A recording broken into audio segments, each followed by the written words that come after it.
Kalau kita melihat motor-motor yang diproduksi sekarang, semuanya sudah pakai injeksi. Sistem injeksi bahan bakar elektronik mulai marak digunakan pada sepeda motor sejak tahun 2010. Bukan cuma soal modernisasi, tapi EV juga membuat mesin jadi lebih efisien.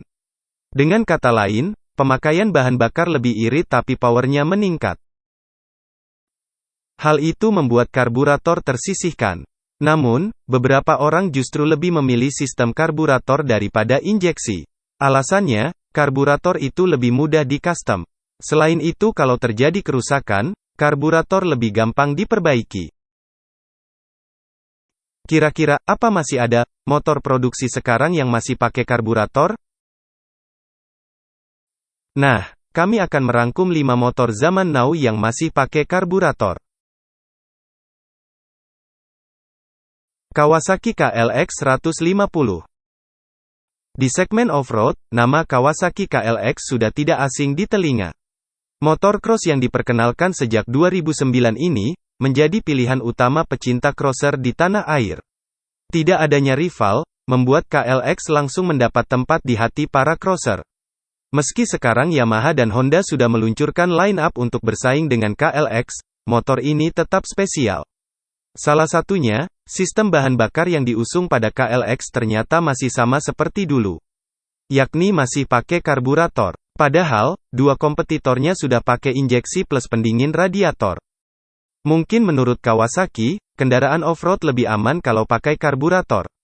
Karena lebih awet, dan kalau ada kerusakan bisa langsung ditangani. Kawasaki W175. Selain motor cross, produk Kawasaki lain yakni Kawasaki W175 juga masih menggunakan karburator. Menurut pihak Kawasaki, ini disebabkan karena permintaan pasar. Jadi konsumen lebih menginginkan karbu pada jenis motor klasik ini. Sehingga, motor jadi lebih mudah dimodif dan kesan klasik akan benar-benar terasa.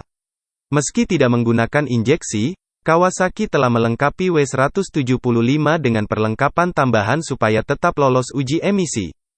Jadi meski nggak pakai injeksi, tidak berarti emisinya buruk. Soal power, motor ini juga cukup bertenaga karena memiliki mesin dengan kapasitas 177 cm3. VR Fintech 200. Masih di segmen motor retro, kali ini ada produk garapan lokal yaitu VR Fintech 200. Sekilas, motor ini mirip dengan Kawasaki W175. Namun, mesin pada VR Fintech 200 memiliki kubikasi lebih besar. Ini membuat VR Fintech 200 cukup bertenaga meski masih mengandalkan sistem bahan bakar karburator.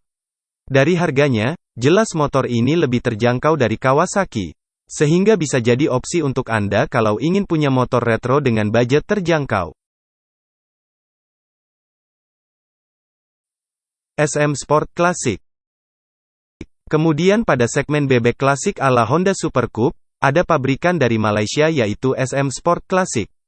Motor ini disebut sebagai Honda Super Coupe versi murah. Kalau Super Coupe dibanderol hingga 70 jutaan, SM Sport Classic hanya 20 jutaan. Sangat jauh bukan? Selain punya kapasitas mesin lebih kece, SM Sport Classic juga masih pakai karburator. Hal itulah yang membuat harganya beda jauh dibandingkan Super Coupe. Meski nggak pakai injeksi, SM Sport Classic ini tetap punya konsumsi bensin yang irit.